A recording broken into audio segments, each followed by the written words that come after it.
Hello everyone. Today's lecture is about two topics: the potentiometers and AC bridges.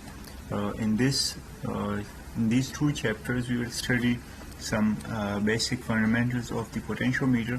After that, we will know about the process of standardization of this potentiometer for measurement of a specific range of voltage. So standardization is used for range of voltage and its calculation. And after that, we will measure some unknown voltage or EMF with it. We will also study the Crompton's potentiometer, which is a standard potentiometer used in labs and industries, etc. And then afterwards, we will solve examples on it and will know some of the applications of potentiometer. Potentiometer, as the name suggests, it is used for voltages and EMFs. But its application may include current measurement, voltage measurement, resistance measurement, as well as calibrations of its instruments like Wattmeter, etc. So it is not just for measuring the potential or the voltage, but it is used for calibration purposes as well.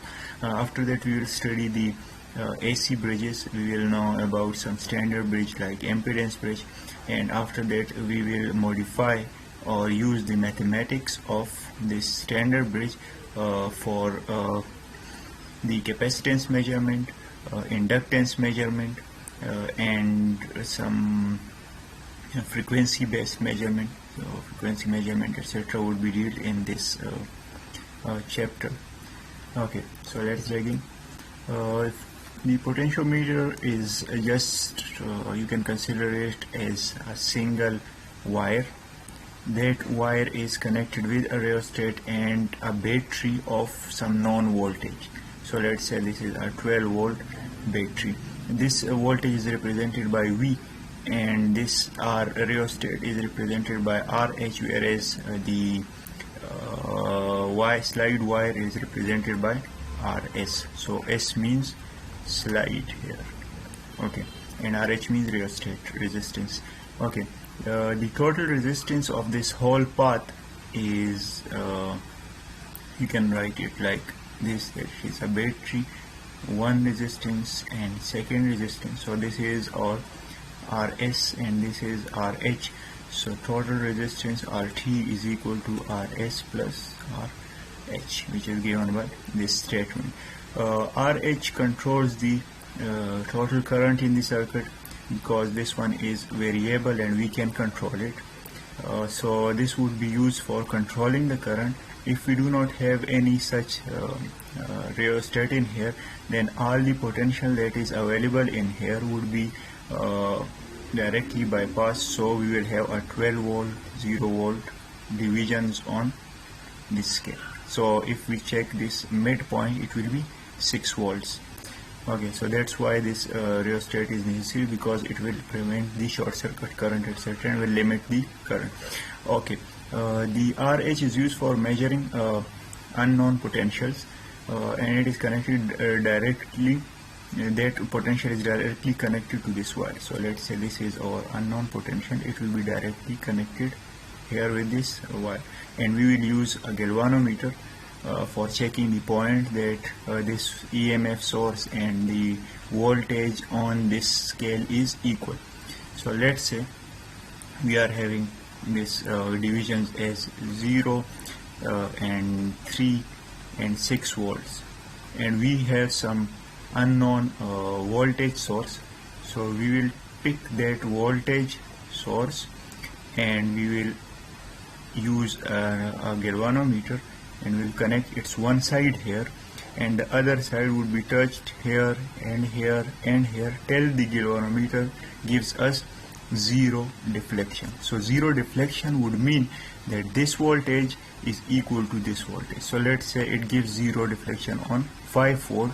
So that means that this voltage on the wire and the voltage on our external EMF are equal. That's why this galvanometer is giving us no deflection. So this is the theory behind the potentiometer.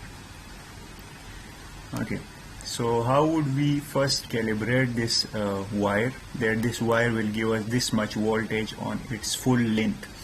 So let's say it is 100 centimeter, so it is 0 centimeter and 100 centimeter length, and we have some cell. Let's say we are having a 1.5 volt cell, and we just connect this cell with this line, so it will give us no information. If we connect a galvanometer on this wire, still it will give us no information. Why? Because there is only one circuit wire. So what do we need? We need an external battery. So if we excite this whole channel, this whole length of wire with an external source of, let's say, 5 volt, so now what will happen? This galvanometer will give us some deflection, and this deflection will be either on positive side or on negative side. So if it is on this side, this means that this potential is lower than this potential. So if we move this toward this side, let's say, so now this voltage will become equal to this voltage, and hence we will have a zero deflection. So this is the process. So how will we standardize it? A non cell is connected to the slide wire with a galvanometer between it, and after that the voltage of standard source and the slide, when they both become equal, we will move this K key to right and to left, and when both becomes equal, we will mark that voltage as this standard voltage. So if this is a standard voltage is 1.5, we will mark this, let's say, 8 centimeter as 1.5 volt. So we can have 8 centimeter is equal to 1.5 volt. So now you can have a relation that 1 centimeter would be equal to 1.5 by 8, and 100 centimeter would be equal to 1.5 multiplied by 100 divided by 8. So this will give us some voltage. So let's calculate this voltage. I'm using some standard calculator which is already here. Okay, so this is our calculator. Let's plug in the values. 1.5 divided by 8 and equal, and multiply by the 100, multiply by 100 would give us 18.75 volts. So here it is 18.75 volts. So now if we have this graded line for voltage, if we have an unknown voltage and we just plug in and this galvanometer becomes balanced, we can calculate the voltage from its length, whatever it is. Okay, so and this is the pretty much procedure for this galvanometer. Okay, if you want to change the range of this galvanometer, we can use this rheostat. Rheostat increased resistance will decrease the range and it will drop down. So increasing this resistance will decrease the range of this potentiometer, but decreasing range will increase the resolution. So we will have a best reading when the range is low. So 100 centimeter, if it represent 1 volt, then 50 centimeter would be 0.5. So there is a very low difference between it. But if 100 centimeter is 20 volt, then 50 centimeter would be 10 volt. So here is 10 volt difference. So this is used for range control. Okay, now measuring the unknown voltage. So what we do is that we just connect the unknown voltage source through galvanometer, and we find a position where this galvanometer gives us a zero deflection. So this let's say it gives a zero deflection at this length OK. So how will we find this voltage? So voltage at OK is equal to the length of OK, this length, length, okay, divided by total length, so this will give us the ratio, and then the voltage that is available from this between here and here. So this voltage is represented by Vs, so we can call it VOL as well. So Vs is equal to VOL. So this is the zero deflection method for measuring the unknown voltage.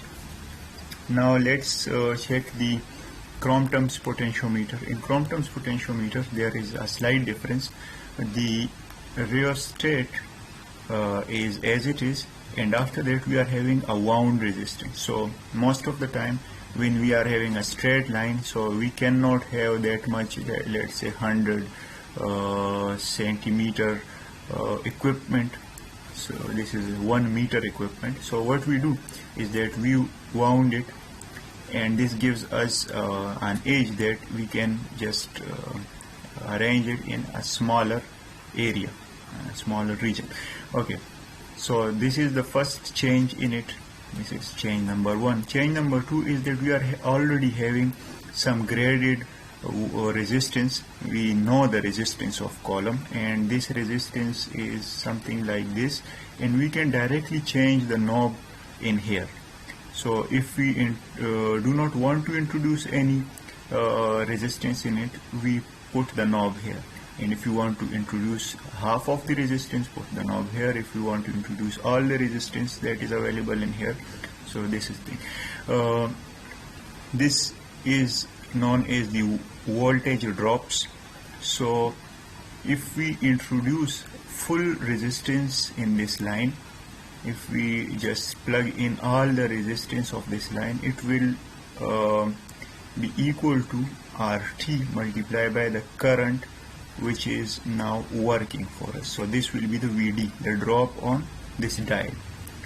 So if we want low drop, we will connect it, we will just bypass it. Okay, so this is the procedure. Beside that, we are having 10k ohm resistance.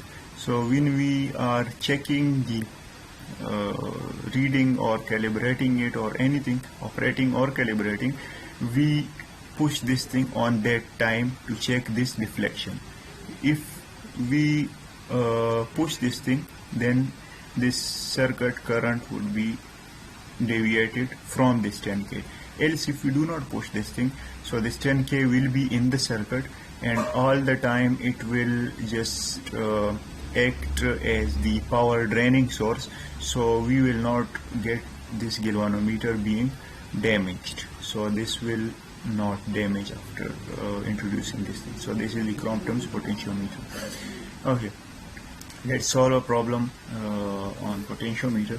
So we are having a basic wire potentiometer, and it has a working battery of 3 volts. So this is our wire, this is rheostat, and this is 3 volt battery.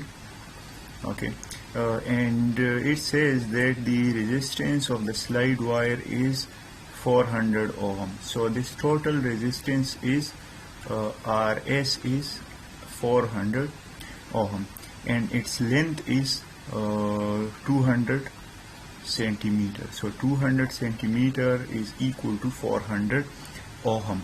Okay, the slide wire has 1 millimeter scale division, so we have scaled it, and the minimum scale is 1 millimeter. So 200 centimeter would be 2000 millimeter.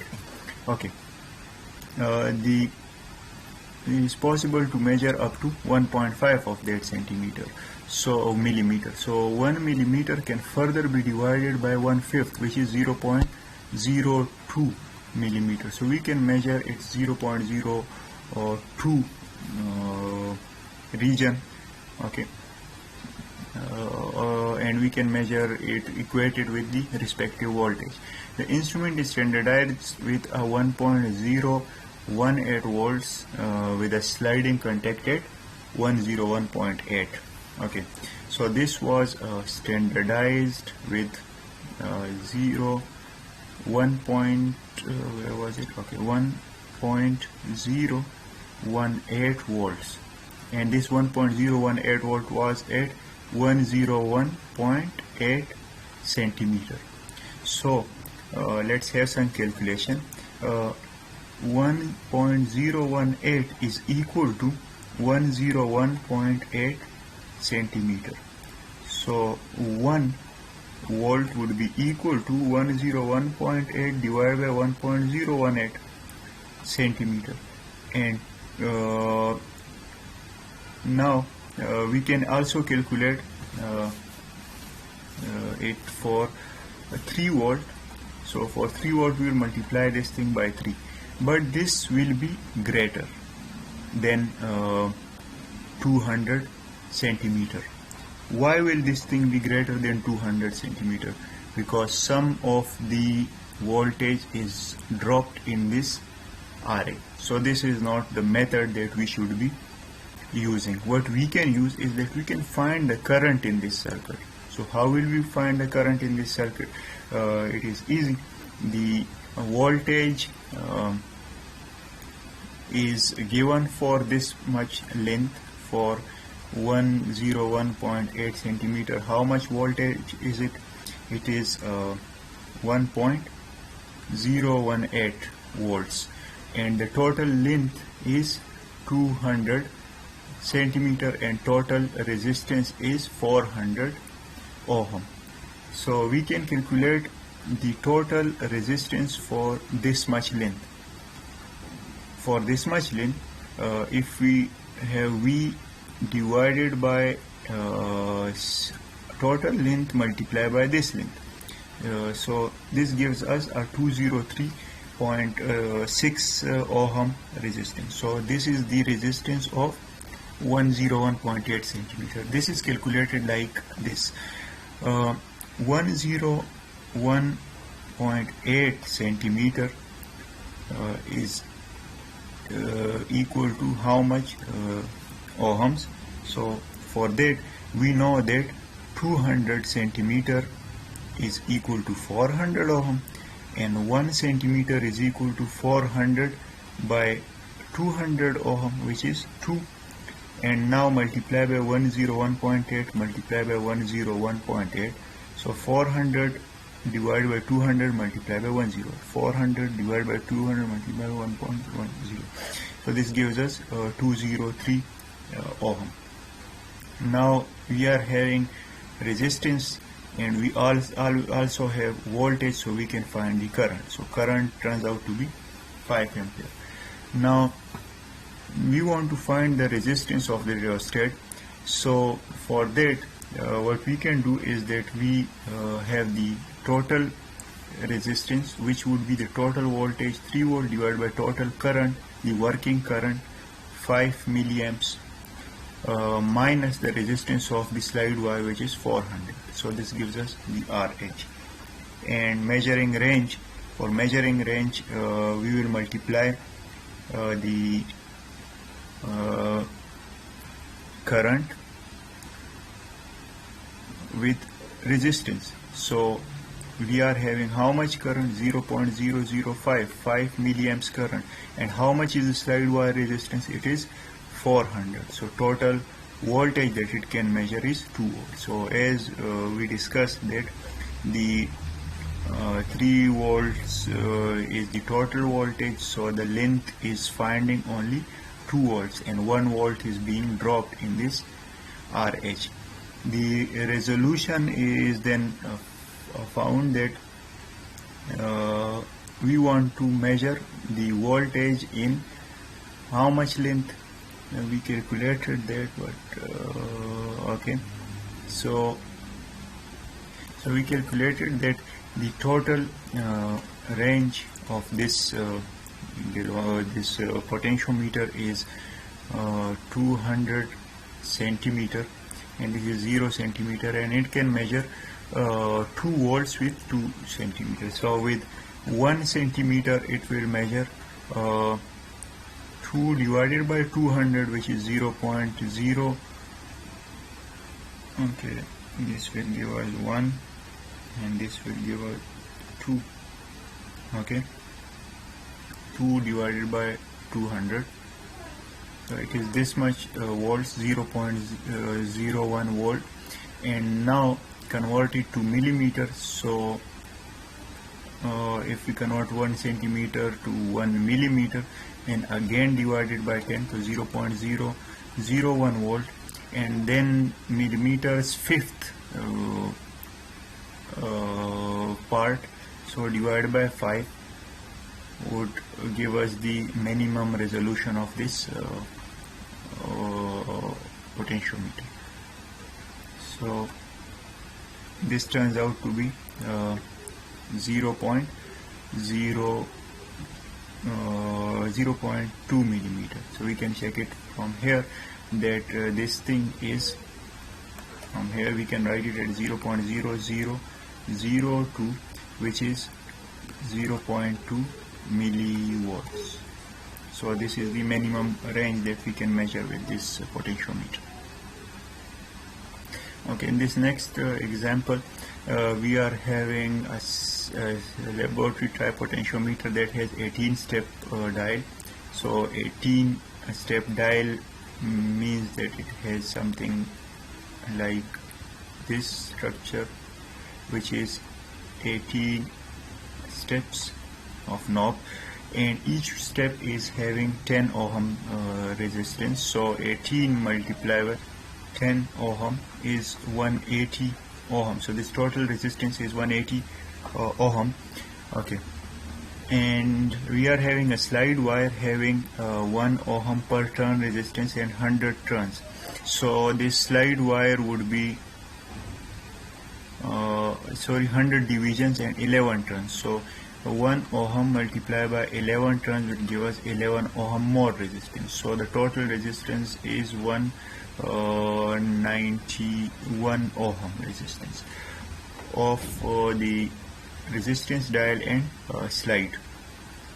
After that, we are having this divisions on the slide wire, that it has 100 division and it can measure up to 1/4 of a division. So it is just like this, that it is a slide wire and its whole resistance is 11 ohm, and its one dial is having 1 ohm resistance, and further in this one dial we can place the knob either here or here or here or here. So 1/4 of this dial can be measured. Okay, so what we want is, okay, the battery is also given that it is a 6 volt battery. So calculate the measuring range of the potentiometer. So potentiometer range would be the range that is available on the slide wire. So we will calculate the current of this, let's say this is our coils. Okay, so we want first calculate the current, and then we will multiply this current with this slide wire to get our range. Okay, so for that we first calculate the total working current in this circuit. So working current would be calculated from this dial switch, which is already given. So 18 dial switch where each step gives 0.1 ohm. So 0.1 volt is available on one dial, and the resistance of each dial is 10. So 0.1 divided by 10 is 10 milliampere. So this is our working current. Now if we want to calculate the voltage drop across the instrument, so we had the total resistance. So total resistance multiplied by total current will give us the total drop across this mechanism. So this is 1.91 drop available across dial resistance and the slide wire. Okay, and now checking the resolution. So there are a total of 1.91 volt drop but we do not know the drop across this slide wire. So slide wire's resistance is how much? 11 ohm, and the current through slide wire is 10 milliamps. So the drop is 0.11. So slide wire will give us 0.11 watts. This is for 10 divisions. So for one division it will be 0.11 divided by all rings, so 11 rings, so this gives us 0.01 volt, and we can find 1/4 of a ring, so divided by 4 will give us 0.25 millivolts, so 0.25. We already calculated this thing. And now what is the setting of the rheostat for this mechanism? So the total battery, the total resistance across the circuit, we should know that. For that, this part states, let me separate it. Okay, let's delete these things. This part states that what is the resistance of the rheostat. So rheostat resistance is calculated from this dial resistance and slide resistance, and this is our battery, let's say E. So this is 6 volt, and here the total current is how much? Let's check it. It is 10 milliamps. So 10 milliamps is across this thing. So we can calculate the total path resistance. Total path resistance would be RT equal to 6 volt divided by 10 milliamps. So this gives us 6 into 10 power 3 divided by 10. So 10 power 2 divided by 1, which is 600 ohm. So 600 ohm is the total path resistance. Now subtract this and this, which is 191 ohm. So 600 minus 191 ohm will give us this resistance of ohm meter. This rheostat. So let's use calculator. 600 minus 191. So 409 is the setting of this rheostat. 409 ohm is the setting of the rheostat. So this is it. These are some of the uses of potentiometer that we can use it for current measurement, voltage measurement, and resistance measurement, power measurement, as well as the calibration of such instruments. How would we calibrate it? We will connect the instrument in parallel with this potentiometer, and the drops and the equalizer circuit will give us the calibration reading, that they are calibrated or not. Okay, moving towards our next topic. It is AC bridges.